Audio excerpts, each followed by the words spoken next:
पंचतन पाक की निस्बत से हुर्मत मुहर्रम के लिए 5 फिक्रे सुन लें, मेरी बहादुरी मुकम्मल हो जाएगी। किबला हम जिक्र हुसैन करते हैं, मेरी इतनी मिन्नत है जिक्र हुसैन के साथ साथ इस साल इरादा करें आज की महफिल का लंगर हमने फिक्र हुसैन को आम करना है। फजाइल पढ़ते हैं, मसाइब पढ़ते हैं, हर किसी का अपना अपना रंग है।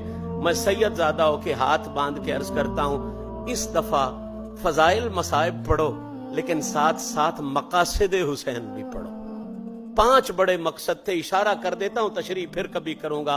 पहला मकसद था हुसैन का नामूस रिसालत का तहफ़्फ़ुज़। जो नहीं करबला को समझा उसके लिए अर्ज कर दो, उस बदबख्त ने कहा था लैबत बनु हाशिम बिल मुल्क फला, ये तो बनु हाशिम ने खेल खेला था, हुसैन ने जान दी है मुस्तफा की नामूस को बचाने के लिए। फिर दूसरा मकसद था हुर्मत कुरान का तहफ़्फ़ुज़। वो बकवास करता था कुरान के बारे में, हुसैन ने जान दी है मोहम्मद का कुरान बचाया है। तीसरा मकसद था नमाज का तहफ़्फ़ुज़। वो कहता था वैलुल लिल मुसल्लीन वैलुल लिल्लज़ीना मा क़ाल रब्बुका वैलुल लिल्लज़ीना शरबू। अल्लाह ने ये तो नहीं कहा कि नमाजी शराबी तबाह हो जाएं, अल्लाह कहता है नमाजी तबाह हो जाएं। नमाज का मजाक उड़ाता था।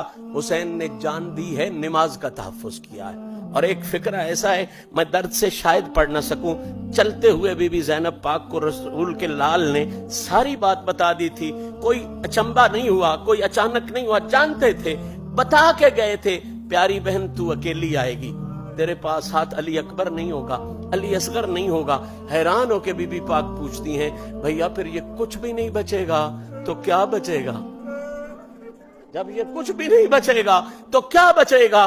तो मेरे आका हुसैन ने सर झुका के कहा था, ज़ैनब मेरा तो कुछ नहीं बचेगा, लेकिन इतना जरूर हो जाएगा, क़यामत तक माँ को माँ का मकाम मिल जाएगा, बहन को बहन का मकाम मिल जाएगा।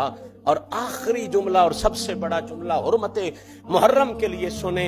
इमाम हुसैन का 5वां और सबसे बड़ा मकसद पंचतन पाक की बरकत से ये था कि कायनात को बता दूं, बातिल ज्यादा भी हो तो हार जाता है, हक थोड़ा भी हो तो जीत जाता है। बस ये फिक्र अगर हम ले गए, हम हुर्मत मुहर्रम कॉन्फ्रेंस का सबक ले गए। अल्लाह करीम किबला जवाद नकवी साहब को ऐसी काविशों में मजीद बरकतें अता फरमाए। वक्त होता तो मैंने उर्वतुल वुस्का के लिए भी कुछ लिखा था, फिर कभी मिलेंगे तो वर्ज करेंगे। यार जिंदा सोबत बाकी। अल्लाह करीम इन डेरों को पैगाम मोहब्बत के साथ आबाद रखे। आखिर दावाना अनिल हम्दुलिल्लाह।